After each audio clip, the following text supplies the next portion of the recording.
तो आज हम बात करने वाले हैं कि अगर आप जर्मनी मूव हो रहे हैं तो ये आपका डिसीजन फैमिली प्लानिंग के हिसाब से, यहाँ पे सेटल डाउन होने के हिसाब से एक सही डिसीजन है कि गलत। और हम ये भी बात करेंगे कि जर्मनी में ऐसी क्या चीजें हैं जो जर्मनी को एक बहुत अच्छी कंट्री बनाता है फैमिली रेस करने के लिए और अपने बच्चों को यहाँ पे आगे बढ़ाने के लिए। तो मैं हूँ शुभम और मैं हूँ मनहर और आपका स्वागत है हमारे चैनल लैंडेड इन जर्मनी। तो सबसे पहले बात करते हैं हेल्थ इंश्योरेंस की। जब आप जर्मनी आते हैं तो यहाँ पे कंपलसरी है कि आपको हेल्थ इंश्योरेंस लेना ही है। तो जो यहाँ पे पब्लिक हेल्थ इंश्योरेंस है वो सबको लेना पड़ता है जो यहाँ पे जॉब कर रहे हैं, और उसमें जो महीने का प्रीमियम जाता है उस अमाउंट में ही पूरी फैमिली कवर्ड होती है। मैं तो कवर्ड हूँ ही, मेरी अगर वाइफ नॉन वर्किंग है तो वो भी कवर्ड होंगे उसमें, और जो भी मेरे बच्चे होंगे वो भी उसके अंदर कवर्ड होंगे। उनका सारा खर्चा, डॉक्टर को दिखाने की फीस, मेडिसिन का खर्चा, कोई भी इलाज है, सर्जरी है या कोई भी ऑपरेशन है तो वो भी उसमें कैशलेस कवर्ड होता है। मेरे को कोई कैश भी नहीं देना होता, सिर्फ अपना कार्ड दिखाना होता है और सब हो जाता है।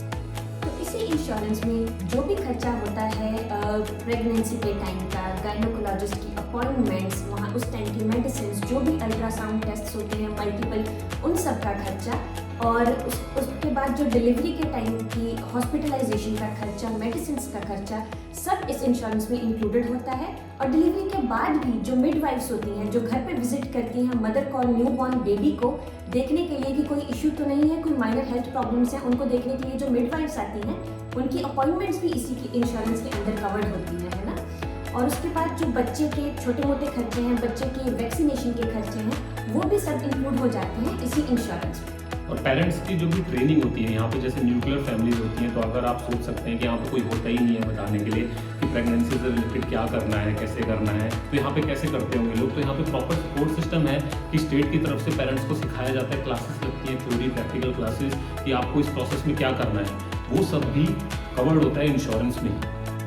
तो आप देखिए पूरा हॉलिस्टिक मतलब सपोर्ट है गवर्नमेंट की तरफ से कि यहाँ पे आप कैसे मतलब न्यूक्लियर फैमिली होने के बावजूद भी कैसे आप इजीली इस प्रोसेस से गो थ्रू हो सकते हैं। अब बात करते हैं जर्मन की पेरेंटल लीव के बारे में, जो एक बहुत ही बड़ा फैक्टर है यहाँ पे पेरेंट्स के लिए, कि जो भी न्यू बॉर्न बेबी के पेरेंट्स हैं, बोथ मदर एंड फादर, एक 14 महीने की लीव को अवेल कर सकते हैं, साइमल्टेनियसली भी और अलग अलग से भी, और इसको बोलते हैं पेरेंटल लीव। तो 14 महीने का ये जो पीरियड है वो दोनों पेरेंट्स के लिए पेड होता है। आपको 60% ऑफ योर सैलरी मिलेगा, या तो 1800 मैक्सिमम मिलेगा, और ये जो लीव है वो आप यूज कर सकते हो तब तक जब तक आपका बच्चा 8 साल का नहीं हो जाता। और ये जो पीरियड है आप इसको एक्सटेंड कर सकते हैं 3 साल तक। आपको पेड लीव्स तो 14 महीने की मिलेगी, पर लेकिन अगर आप चाहें कि मेरे को और छुट्टियां चाहिए तो आप इसको 3 साल तक एक्सटेंड कर सकते हो। वो विदाउट पे होगा, पर लेकिन आपकी जॉब जरूर रहेगी। आपको आपका एम्प्लॉयर फायर नहीं कर सकता, निकाल नहीं सकता। आपके पास जॉब रहेगी कि 3 साल बाद आप अपनी उसी कंपनी में उसी पोजीशन पे जॉब कंटिन्यू कर सकें। तो तीसरे पॉइंट के बारे में बात करते हैं, जो कि है किंडरगार्टन। यहाँ की गवर्नमेंट जो है हर पेरेंट को एक चाइल्ड केयर बोनस देती है मंथली, जो कि होता है पर चाइल्ड 250 यूरो 2023 से, जो आपके बैंक अकाउंट में आता है अपने बच्चे की केयर करने के लिए। ठीक है, ये तो है ही, और ऊपर से गवर्नमेंट आपको इनकम टैक्स रिबेट भी देती है। सालाना जो भी खर्चा आप अपने बच्चे की केयर पे लगाते हैं या एजुकेशन सिस्टम से रिलेटेड लगाते हैं, जो कि यहाँ पे वैसे तो फ्री होती है एजुकेशन, पर अगर आप फिर भी अगर कुछ स्पेंड कर रहे हैं तो उसे आप सालाना फाइल कर सकते हैं इनकम टैक्स रिटर्न में, और आपको रिबेट भी मिलेगा। चलिए बात करते हैं एजुकेशन की, जो जर्मनी में ओवरऑल फ्री है चिल्ड्रन एजुकेशन। तो ये जो जर्नी है स्टार्ट होती है किंडरगार्टन से। सबसे पहले आपको अपने बच्चे को किंडरगार्टन भेजना पड़ता है up to the age of 6 years, है ना। और ये किंडरगार्टन में जो थोड़ी सी जगह ढूंढना अपने बच्चे के लिए वो टफ होता है, but once you have it तो ये प्रोसेस इजी रहता है, और ये पूरा जो खर्चा है वो गवर्नमेंट बेयर करती है किंडरगार्टन का। बर्लिन में तो करती है गवर्नमेंट जो है, यहाँ पे ना किंडरगार्टन भी फ्री होते हैं, पर लेकिन और स्टेट्स में जर्मनी में किंडरगार्टन फ्री नहीं होते, उससे ऊपर की एजुकेशन फ्री होती है। तो ये भी थोड़ा सा एक जेलसी का पॉइंट रहता है और स्टेट्स का, कि बर्लिन में जो है टैक्स पेयर्स का मनी थोड़ा वेस्ट करते हैं गवर्नमेंट। हाँ जी।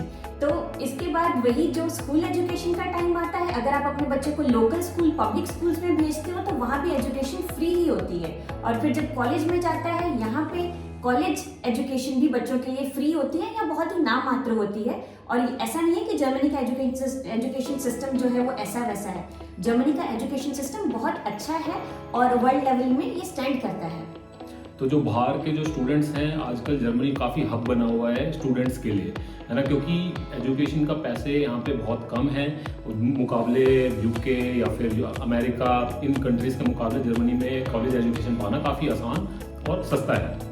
और जो प्राइवेट स्कूल्स हैं, जैसे कि अगर आप चाहें कि अपने बच्चे को मुझे तो प्राइवेट स्कूल में ही पढ़ाना है, क्यों? क्योंकि मैं चाहता हूँ कि वो इंग्लिश में ही पढ़े, इंग्लिश ही बोले, है ना, या फिर मैं स्पेन से हूँ तो मैं स्पेनिश स्कूल में ही पढ़ाऊँगा, मैं जर्मन स्कूल में नहीं पढ़ाना चाहता।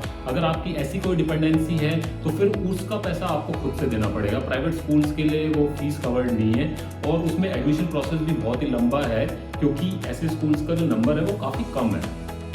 अगर आपका बच्चा यहाँ पे बीमार पड़ जाता है तो आप उसके लिए भी सिक लीव ले सकते हैं, उसकी टेक केयर करने के लिए घर पे, है ना। अगर आप जैसे यहाँ पे खुद भी बीमार पड़ते हैं तो आप सिक लीव ले ही सकते हैं। जो आपको छुट्टी मिलती है आपके 30 दिन के सालाना छुट्टी के जो पूल होता है उससे अलग, वो नहीं डिप्लीट होता, ठीक है।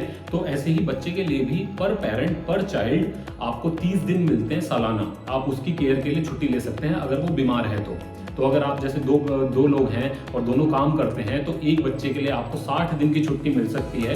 अगर वो बीमार है तो आप उसकी टेक केयर कर सकते हैं। तो लास्ट पॉइंट की बात करते हैं कि यहाँ की सेफ एनवायरनमेंट के बारे में। जो जर्मनी है उसका हैप्पीनेस इंडेक्स वैसे अच्छा ही रहता है और ये डेवलप्ड कंट्री तो है, यहाँ पे आपको सारे बेनिफिट्स मिल रहे हैं डेवलप्ड कंट्री वाले, है ना। बहुत सारी अपॉर्चुनिटीज़ हैं यहाँ पे आपके लिए, आपके बच्चों के लिए, और यहाँ का एनवायरनमेंट सेफ है एज़ कम्पेयर टू यूएस। आप देख सकते हो कि यहाँ पे गन लॉज बहुत स्ट्रिक्ट हैं और क्राइम रेट भी बहुत कम है। तो ओवरऑल बच्चे की नरिशमेंट के लिए, नर्चरिंग के लिए अच्छा एनवायरनमेंट है। और साथ ही साथ में यहाँ पे जो पेरेंटिंग स्टाइल है जर्मन्स का, वो भी बहुत फेमस है कि वो अपने बच्चों को ऐसे रेज करना चाहते हैं जैसे कि वो अडल्ट्स हो। उनको शुरू से ये फीलिंग दी जाती है कि वो एडल्ट्स की तरह ही हैं, उनको सेल्फ रिलायंट बनाया जाता है, उनको इंडिपेंडेंट होने के मतलब जो सारे ट्रेट्स हैं वो उनमें इनकलकेट किए जाते हैं।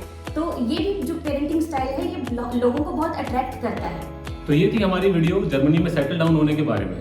अगर आपको पसंद आई हो जरूर लाइक करें, हमारे चैनल लैंडेड इन जर्मनी को जरूर सब्सक्राइब करें, और कोई भी आपके पास आइडिया हो वीडियो का या कोई क्वेरी हो तो कमेंट बॉक्स में जरूर डालें, हम जल्दी से जल्दी उसका रिप्लाई करेंगे या वीडियो भी बनाएंगे। Thank you so much. Thank you, bye.